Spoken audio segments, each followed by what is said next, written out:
Perkenalkan,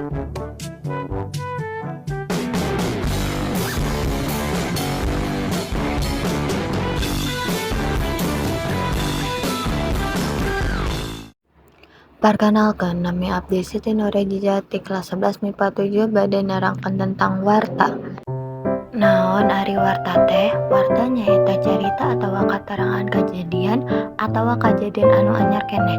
Warta teh mangrupa laporan, karangan atawa informasi ngeunaan hiji kajadian kiwari atawa aktual. Hiji kajadian bisa disebut warta lamun geus disiarkeun, dilaporkeun atawa dibewarakeun. Warta dina media cetak bisa nempo dina koran, tabloid atawa majalah. Struktur warta aya 4. Hiji judul, mangrupa titel, label merek atawa ngaran anu dilarapkeun kana warta. Kadua bubuka, mangrupa alinea atawa paragraf awal nu aya handapeun judul. Katilu waruga warta, mangrupa eusi atawa inti warta. Kaopat pamungkas warta, mangrupa alinea atawa paragraf akhir minangka omongan langsung pikeun pamungkas warta.